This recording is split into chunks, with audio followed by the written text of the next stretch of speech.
ಓ ದೇವನಿನ್ನ ನಾನಂದಿ ಬಂದೆ ಕರುಣಿಸಿ ಕಾಯೋ ನನ್ನಪ್ಪ ದೇವನೇ ಕರುಣಿಸಿ ಕಾಯೋ ನನ್ನಪ್ಪ ದೇವನೇ ಶ್ರೀ ಬಸವೇಶ ನಾನಂದಿ ನಿಂತೆ ಓ ದೇವನಿನ್ನ ನಾನಂದಿ ಬಂದೆ ಕರುಣಿಸಿ ಕಾಯೋ ನನ್ನಪ್ಪ ದೇವನೇ ಕರುಣಿಸಿ ಕಾಯೋ ನನ್ನಪ್ಪ ದೇವನೇ ಶ್ರೀ ಬಸವೇಶ ನಾನಂದಿ ನಿಂತೆ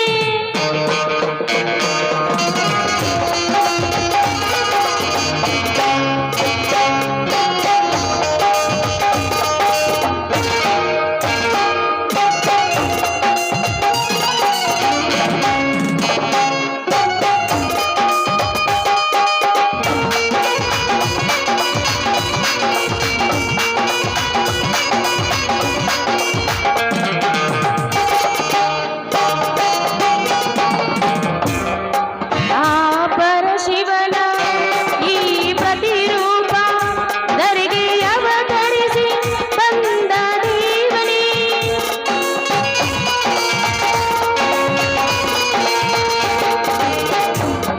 ಶಿವನ ಈ ಪ್ರತಿರೂಪ ಧರೆಗೆ ಅವತರಿಸಿ ಬಂದ ದೇವನೇ ದುಷ್ಟರ ಶಿಕ್ಷಿಸಿ ಶಿಷ್ಟರ ರಕ್ಷಿಸಿ ಉಮಾ ಮಹೇಶ್ವರನೇ ಮಂಗಳಮೂರ್ತಿ ಮಹಾಮಹಿಮನೆ ಓ ದೇವನಿನ ಕರುಣೆ ಓ ದೇವನಿನ ಕರುಣೆ ಓ ದೇವನಿನ ಕರುಣೆ ಶ್ರೀ ಬಸವೇಶ ನಾನಂದಿ ನಿಂತೆ ಓ ದೇವನಿನ್ನ ನಾನಂದಿ ಬಂದೆ ಕರುಣಿಸಿ ಕಾಯೋ ನನ್ನಪ್ಪ ದೇವನೇ ಕರುಣಿಸಿ ಕಾಯೋ ನನ್ನಪ್ಪ ದೇವನೇ ಶ್ರೀ ಬಸವೇಶ ಶ್ರೀ ಬಸವೇಶ ಶ್ರೀ ಬಸವೇಶ ತಂದೆ ಜಗದ ರಕ್ಷಕ ಜಗಜ್ಯೋತಿ ಬಸವೇಶ್ವರ ವೀರಶೈವ ಧರ್ಮವನ್ನು ಸ್ಥಾಪಿಸಿದ ಮಹಾ ಸಂಸ್ಥಾಪಕ ನೀನೇ ಅಲ್ವೇನಪ್ಪ ಈ ನನ್ನ ಬಾಳಿನಲ್ಲಿ ಅದೇನೇ ಕಷ್ಟ ಕಾರ್ಪಣ್ಯ ಬಂದರೂ ನನ್ನನ್ನು ಕೈ ಹಿಡಿದು ಕಾಪಾಡುವ ಭಾರ ನಿನ್ನನ್ನೇ ಕೂಡಿದೆ ತಂದೆ ನಿನ್ನನ್ನೇ ಕೂಡಿದೆ ಚಿಕ್ಕಂದಿನಿಂದಲೂ ತಂದೆ ತಾಯಿಯನ್ನು ಕಳೆದುಕೊಂಡು ತಬ್ಬಲಿಯಾದ ನನ್ನನ್ನು ತನ್ನ ಹೆತ್ತ ಮಗಳಿಗಿಂತಲೂ ಹೆಚ್ಚಾಗಿ ಜೋಪಾನ ಮಾಡಿದ್ದಾನೆ ನನ್ನ ಹಿರಿಯಣ್ಣ ಅವನಿಗೆ ಯಾವುದೇ ರೀತಿ ದುರ್ಬುದ್ಧಿಯನ್ನು ತರದೆ ಈ ಮನೆಗೆ ಆದಷ್ಟು ಬೇಗ ಒಳ್ಳೆ ಅತ್ತಿಗೆ ಬರುವಂತಾಗಬೇಕು ನನ್ನನ್ನು ಆದಷ್ಟು ಬೇಗ ಮದುವೆಯಾಗಿ ಹೆತ್ತ ತಾಯಿಗಿಂತ ಹೆಚ್ಚಾಗಿ ನಮ್ಮನ್ನು ನೋಡ್ಕೊಳ್ಬೇಕು ಅಂತ ಅತ್ತಿಗೆಯನ್ನು ಕರುಣಿಸುವಂತ ನಿನಗೆ ಬೇಡ್ಕೋತಾ ಇದ್ದೀನಿ ತಂದೆ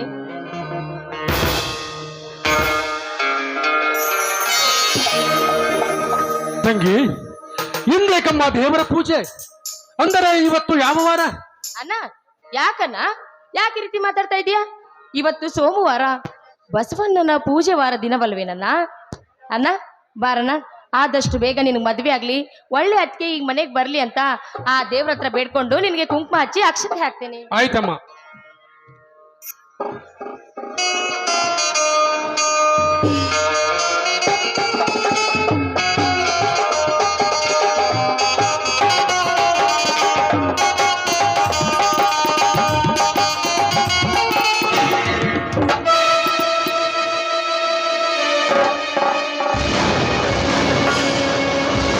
ತಂಗಿ ನಿನ್ನ ಹಣೆ ಮೇಲೆ ಶೋಭಿಸಬೇಕಾದ ಮುತ್ತೈದ ಸಿಂಧೂರ ತಿಕ್ಕನ್ನು ನೋಡಿ ನನ್ನ ಎದೆಗೆ ಬರ ಸಿಡಿಲು ಬರೆದಂತಾಯ್ತು ತಂಗಿ ನಿನ್ನ ವಾರಿಗೆ ಗೆಳತಿಯರಲ್ಲ ತಮ್ಮ ನೆಚ್ಚಿನ ನಲ್ಲರುದ್ದ ಸಂಸಾರ ಹೂಡಿರೋದ್ರ ಕಂಡು ನನಗೆ ತುಂಬಾ ವ್ಯಥೆ ಆಗ್ತಾ ಇದೆ ನೋಡ್ ತಂಗಿ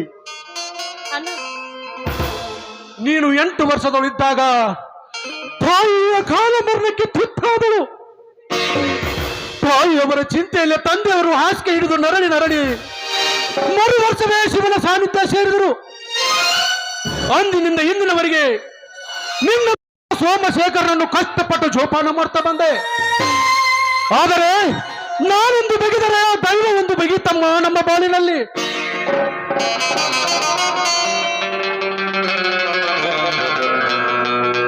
ಅಣ್ಣ, ಯಾರೇನು ಮಾಡೋಕ್ಕಾಗುತ್ತಣ್ಣ? ನನ್ನ ಅದೃಷ್ಟವೇ ಹೀಗಿರ್ಬೇಕಾದ್ರೆ ಯಾರೇನು ಮಾಡೋಕ್ಕಾಗುತ್ತೆ ಅಣ್ಣ? ಇನ್ನೇನಾಗಬೇಕಮ್ಮ, ಇನ್ನೇನಾಗಬೇಕು? ಈ ಊರಿನ ಅನಂತಪ್ಪನ ಮಗ ನಾಗರಾಜ್ ಅವರಿಗೆ ನಿನ್ನನ್ನು ಮಾಡಿಕೊಳ್ಳಲು ಕೇಳಿದರು. ಆದರೆ ಇಬ್ಬೊಬ್ಬ ತಂಗಿ ಬಾಳು ಬಂಗಾರವಾಗಲೆಂದು ಆಶಿಸಿ ಬೆಂಗಳೂರು ಬ್ಯಾಂಕ್ ಮ್ಯಾನೇಜರ್ಗೆ ದಾರಿ ಎಳೆದುಕೊಟ್ಟೆ. ಆದರೆ ನೀನು ಸುಖದಿಂದ ಸಂಸಾರ ಮಾಡುವುದು ಆ ದೇವರಿಗೆ ಬೇಡವಾಗಿತ್ತೋ ಏನು? ಆದಷ್ಟು ಬೇಗನೆ ನಿನ್ನ ಮಾಂಗಲ್ಯ ಸೂತ್ರವನ್ನು ಕಿತ್ತುಕೊಂಡು ಬಿಟ್ಟನಮ್ಮ ಆ ವಿಧಿ. ಅಣ್ಣ, ಆ ದೇವರಿಗೆ ನಾನು ಮುತ್ತೈದೆಯಾಗಿರೋದು ಇಷ್ಟ ಇಲ್ಲ ಅಂತ ಕಾಣಿಸುತ್ತೆ. ಅದಕ್ಕೆ ನೀನಾದ್ರೂ ಏನ್ ಮಾಡೋಕ್ಕಾಗುತ್ತಣ್ಣ? ಅದಕ್ಕೆ ಬಸವಣ್ಣವರು ಹೇಳಿದರೆ ಬಾರದು ಬಪ್ಪದು ಬಪ್ಪದು ತಪ್ಪದು ಅಂತ. ನನ್ನ ಅದೃಷ್ಟವೇ ಹೀಗಿರ್ಬೇಕಾದ್ರೆ ಯಾರೇನ್ ಮಾಡೋಕ್ಕಾಗುತ್ತೆ ಅಣ್ಣ? ಅಣ್ಣ, ಅದಕ್ಕೆ ನೀನಾದ್ರೂ ಒಂದು ಒಳ್ಳೆ ಕನ್ಯೆಯನ್ನು ನೋಡಿ ಆದಷ್ಟು ಬೇಗ ಮದುವೆ ಮಾಡ್ಕೊಳ್ಬೇಕಣ್ಣ. ನೀನು ಹೇಳುತ್ತಿರೋದು ಸರಿ ಇದೆಯಮ್ಮ. ಆದರೆ ಈ ಜನ ಏನನ್ನುತ್ತಾರೆ ಗೊತ್ತೇನಮ್ಮ? ವಯಸ್ಸಿಗೆ ಬಂದ ತಂಗಿಯನ್ನು ಮನೆಯಲ್ಲಿಟ್ಟುಕೊಂಡು ನಾವು ಮದುವೆ ಮಾಡಿ ಹೆಂಡತಿ ಜೊತೆ ಸರ್ಸವಾರ್ತಾನೆಂದು ಇವನೆಂತ ಬುದ್ಧಿವಂತನೆನ್ನುತ್ತಾರೆ ಈ ಜನ. ಅದಕ್ಕಾಗಿ ತಂಗಿ, ನಿನ್ನ ಮರು ಮದುವೆ ಆಗುವವರೆಗೂ ನಾನು ಮದುವೆ ಆಗೋದಿಲ್ಲ. ಹೋಗ್ಲಿ ಬಿಡು ತಂಗಿ, ಅದನ್ನೇನ್ ಮಾಡ್ತೀಯ?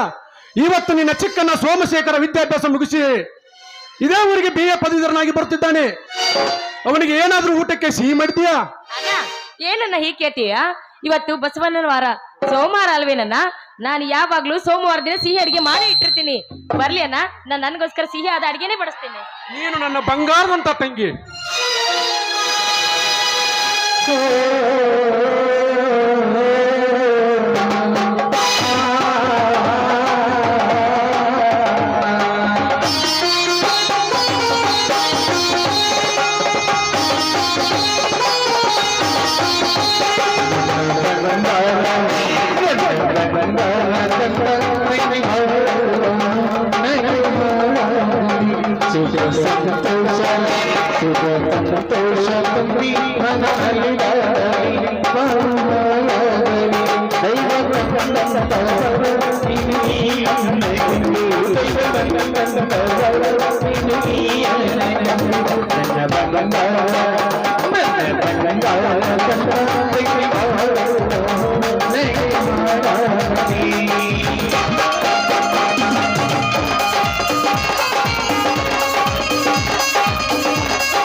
ನನ್ನ ಬಂಗಾರ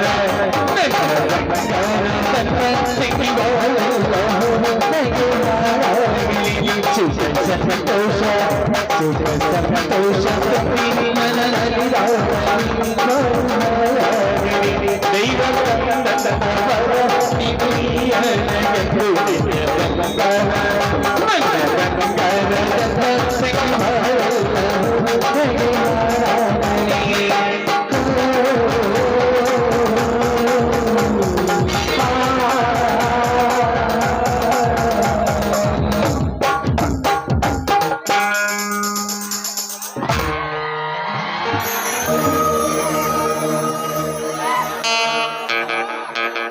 ಅಣ್ಣ ಬಾರಣ್ಣ ಈಗ ಬಂದಿರಣ್ಣ. ಹೌದು.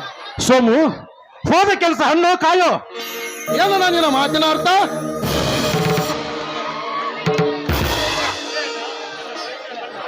ಅದೇ ನಿನ್ನ ಪರೀಕ್ಷೆ ಫಲಿತಾಂಶ ಪಾಸ್ ಅಥವಾ ಫೇಲ್ ಅಂತ ಕೇಳ್ತಾ ಇದ್ದಾನೆ. ನೋಡು ತಂಗಿ, ನಾನು ಫಸ್ಟ್ ಕ್ಲಾಸ್ ನಲ್ಲಿ ಪಾಸ್ ಆಗಿದ್ದೇನೆ.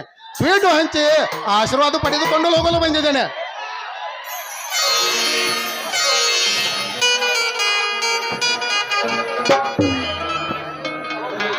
ಸ್ವೀಟು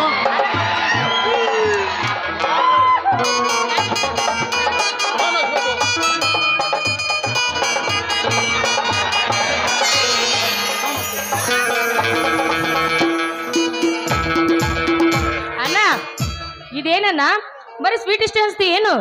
ಇದು ಇಷ್ಟೇ ಬೇಡ ನನಗೆ. ಆದಷ್ಟು ಬೇಗ ನಿನ್ ದೊಡ್ಡ ಸಹಾಯವಾಗಬೇಕು, ನಿನ್ ನೌಕರಿ ಸಿಗ್ಬೇಕು, ಒಳ್ಳೆ ಅತ್ತಿಗೆನ ಮದುವೆ ಮಾಡ್ಕೊಂಡು ಕಾರ್ನಲ್ಲಿ ಬರ್ಬೇಕನ್ನೋದೇ ನನ್ನ ಆಸೆಯನ್ನ.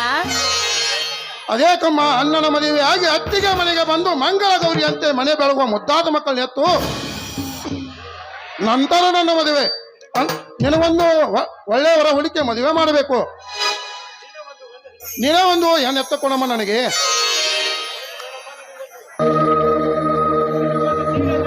ನಿನಗೊಂದು ಸೀರೆ ಹೂ ಹಣ್ಣು ಸೀರೆ ಜಂಪರು ಹೂ ಹಣ್ಣು ತಂದಿದ್ದೀನಮ್ಮ. ಒಂದು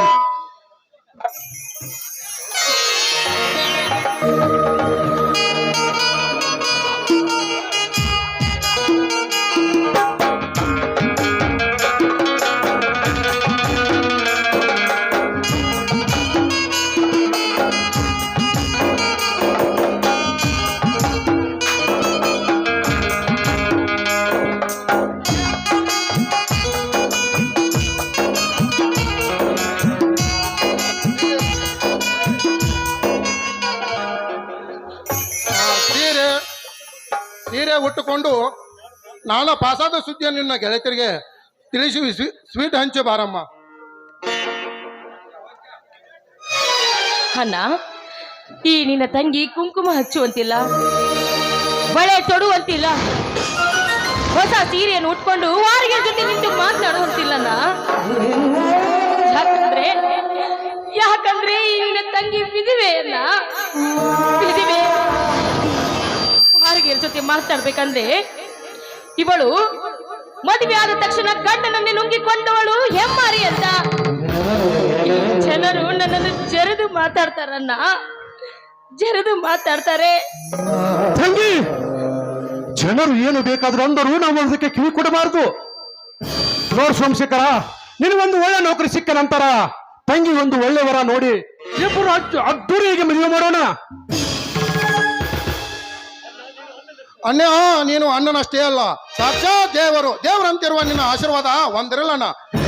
ನನ್ನ ತಂಗಿಯ ಮದುವೆ ನನ್ನ ತಂಗಿ ಮಾವ ಇಬ್ಬರು ಸೇರಿ ನಗುನಗುತ್ತಿರಬೇಕು. ನಡಿಯಣ್ಣ, ನೀನು ಹೊಟ್ಟೆ ಹಸಿವು ಹಸ್ಕೊಂಡು ಬಂದಿರ್ಬೇಕು, ಊಟಕ್ಕೆ ಬಡಿಸ್ತೀನಿ, ಊಟ ಮಾಡುವಂತೆ ಒಳಗಡೆ ಬಾ, ಹೋಗೋಣ.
ನಡೆ ತಂಗಿ ಊಟ ಹಸುವಾಗಿದೆ. ನಡೆ ತಂಗಿ ಹಸಿವಾಗಿದೆ, ಅಣ್ಣನಿಗೆ ನನಗೆ ಊಟಕ್ಕೆ ಹಾಕು. ಅಣ್ಣ ಬಾರಣ್ಣ, ಹಾಗಾದ್ರೆ ನಿನ್ಗೋಸ್ಕರ ಸ್ವೀಟ್ ಅಡಿಗೆ ಮಾಡಿದ್ದೇನೆ. ಸಿಹಿ ಸಿಹಿಯಾದ ಅಡಿಗೆ ತಿಂದು ಸಿಹಿ ಸುದ್ದಿನ ಕೊಡುವಂತೆ ಮುಂದೇನು. ನಡೆ ತಂಗಿ, ನಡೆ.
ದಯಾನಂದ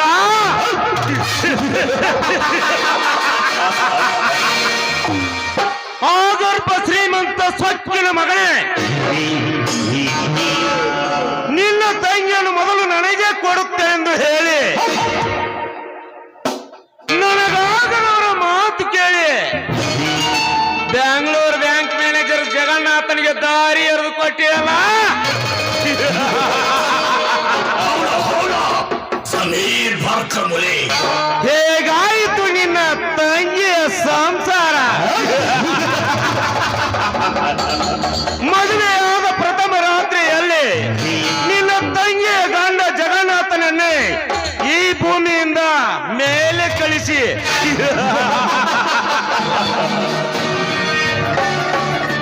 ಬ್ಯಾಂಕ್ ಅನ್ನ ಲೂಟಿ ಹೊಡೆದುಕೊಂಡು ಬಂದಿರುವೆ. ಹೇಗಿದೆ ಈ ನಾಗರಾಜನ ಕೈ ಚಳಕ? ಸುವರ್ಣ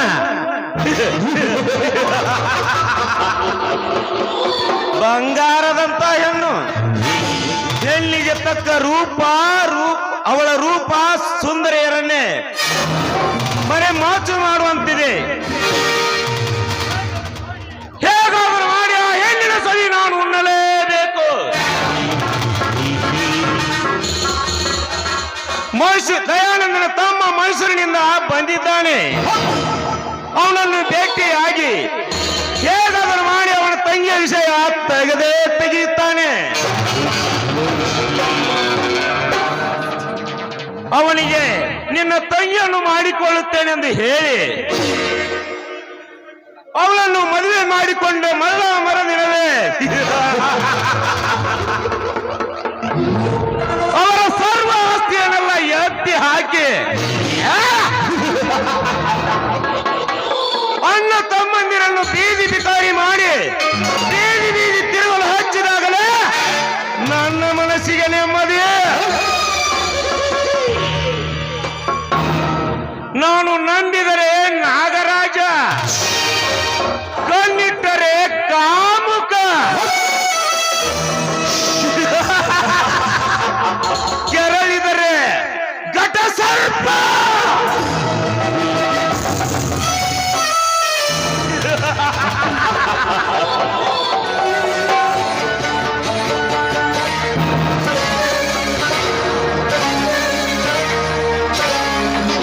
ಹಲೋ ನಾಗರಾಜ್. ಹಲೋ ಸೋಮು, ಯಾವಾಗ ಬಂದೆವು ಮೈಸೂರಿನಿಂದ? ಹೇಗೆ ಸಾಗಿದೆ ನಿನ್ನ ವಿದ್ಯಾಭ್ಯಾಸ? ಚೆನ್ನಾಗಿದ್ಯಾ ತಾನೆ? ದೇವರ ದಯೆಯಿಂದ ಚೆನ್ನಾಗಿದ್ದೇನೆ. MA ಪದವಿ ಪಡೆದುಕೊಂಡು MA ಪದವಿ ಪಡೆದು ಬಂದಿದ್ದೇನೆ. ಆದ್ರೆ ಆ ಸಂತೋಷವೆಂಬ ಸಾಗರಕ್ಕೆ ಆದರೆ ಎಂಬ ಕಷ್ಟದ ಕಟ್ಟಡವನ್ನೇಕೆ ಕಟ್ಟುತ್ತಿರುವೆ? ನನ್ನ ತಂಗಿ ಸುವರ್ಣ ವಿಧವೆಯಾಗಿ ನರಕ ಜೀವನ ಸಾಗುತ್ತಿದ್ದಳು. ಹೌದು, ನಾನು ಈ ವಿಷಯ ಕೇಳಿದ್ದೇನೆ. ದೇವರು ಅವಳಿಗೆ ಇಂತಹ ಘೋರ ಶಿಕ್ಷೆಯನ್ನು ಕೊಡಬಾರದಾಗಿತ್ತು. ಇರಲಿ ಬಿಡು ಸೋಮು, ಹಿಂದೆ ಹೋದ ಜೀವನವನ್ನು ಮರೆತು ಮುಂದೆ ಬರುವ ಜೀವನವನ್ನು ಹಸನ್ ಮಾಡಿಕೊಳ್ಳುವುದು ಉತ್ತಮ. ಅಂದ್ರೆ ಆ ಜನ್ಮ ಪರ್ಯಂತ ವಿಧವೆಯಾಗಿ ಬಾಳಬೇಕೆ? 20ನೇ ಶತಮಾನದ ಕಲಿಯುಗದಲ್ಲಿ ನಾನು ಅವಳಿಗೊಂದು ವರ ಶೋಧಿಸಿ ಮದುವೆ ಮಾಡಲೇಬೇಕು. ನೋಡ್ ಸೋಮು, ವರಹದಂತ ವರವಿದ್ದರು ಹೆಣ್ಣಿನ ತಂದೆ ತಾಯಿಗಳು ವರದಕ್ಷಿಣೆ, ವರೋಪಚಾರ, ಕಾರು, ಬಂಗ್ಲೆ, ಸರ್ವ ಆಸ್ತಿಯನ್ನು ಕೊಡುತ್ತೇನೆ ಎಂದರು. ಒಳ್ಳೆ ಎನ್ನುವ ಇಂಥ ಈ ಕಾಲದಲ್ಲಿ ನಿನ್ನ ತಂಗಿಯ ಮದುವೆ ಎಂದರೆ ರಂಡೆ ಮದುವೆಗೆ ಹೋದವರು ಉಂಡು ಬಂದಂತೆ ಆಗುವುದು. ನಾಗರಾಜ್, ಅರ್ಥವಾಯ್ತು ನೀ ಆಡಿದ ಮಾತು. ಸರ್ಕಾರದವರು ವರದಕ್ಷಿಣೆ ತೆಗೆದುಕೊಳ್ಳಬಾರದೆಂದು ಕಡ್ಡಾಯ ಕಾನೂನು ಮಾಡಿದವು. ಹೆಣ್ಣತ್ತವರ ಕಡೆಯಿಂದ ವರದಕ್ಷಿಣೆ ಪಡೆಯುತ್ತಿದ್ದಾರೆ. ಅದಕ್ಕೆ ಅಂಗಿನ ಬಾಳು ಶೋಷಣೆ ಕೂಗುವಂತಾಗಿದೆ. ನೋಡು ನಾಗರಾಜ್, ಹೇಗಾದರೂ ಮಾಡಿ ನನ್ನ ತಂಗಿ ಮದುವೆ ಮಾಡಲೇಬೇಕು. ಇವಾಗ ನಿನ್ನ ಉದ್ಯೋಗ ಏನು? ಉದ್ಯೋಗಕ್ಕಾಗಿ ಅಲೆದೆಲೆದು ಸಾಕಾಗಿ ಹೋಯಿತು. ಏನಾದರೂ ಸ್ವಂತ ಬಿಸಿನೆಸ್ ಮಾಡಬೇಕೆಂದಿರುವೇನು? ಹೋಗ್ಲಿ, ನಿನ್ನ ನೌಕರಿ ವಿಷಯ ಏನಾಯ್ತು? ನೌಕರಿ ನೌಕರಿ ನೌಕರಿ ಎಂಬ 3 ಅಕ್ಷರ ಲಂಚದ ಮೇಲೆ ನಿಂತಿದೆ. ನಮ್ಮಂತವ್ರು ನೌಕರಿ ಸಿಗಬೇಕಾದ್ರೆ ಸರ್ಕಾರಿ ಪಿಯೂನಿಂದ ಹಿಡಿದು ದೊಡ್ಡ IAS ಅಧಿಕಾರಿಗಳಿಗೆ ಲಂಚ ಪಡೆಯುತ್ತಾರೆ. ನಮ್ಮಂತವ್ರಿಗೆ ನೌಕರಿ ಸಿಗುವುದು ತುಂಬಾ ಕಷ್ಟ. ನೌಕರಿ ಸಿಗಬೇಕಾದ್ರೆ ದುಡ್ಡಿರಬೇಕು, ಇಲ್ಲ ಅಂದ್ರೆ ಹಣವಿರಬೇಕು, ಇಲ್ಲ ಅಂದ್ರೆ ಕೆಳಜಾತಿ ನಾವು ಇರಬೇಕು. ಅಂತವ್ರಿಗೆ ನೌಕರಿ ಸಿಗುತ್ತೆ. IAS ಪದವಿ ಅರ್ಜಿ ಹಾಕಿ ಬಂದಿದ್ದೇನೆ. ನೌಕರಿಗೆ ಪ್ರಯತ್ನ ಪಡುತ್ತಿದ್ದೇನೆ. ಎಲ್ಲಾ ದೇವರ ಇಚ್ಛೆಯಂತೆ ಆಗಲಿ.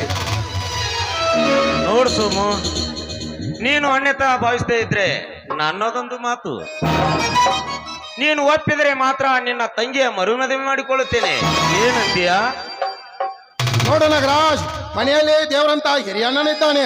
ವಿಚಾರಿಸಿ ನಮ್ಮಣ್ಣನ ಮಾತನ್ನು ಕೇಳಿ ಬರುತ್ತೇನೆ. ಆದಷ್ಟು ಬೇಗ ವಿಚಾರಿಸಿ ನನಗೆ ವಿಷಯವನ್ನು ತಿಳಿಸು. ನಾನಿನ್ನು ಬರಲೇ. Good bye.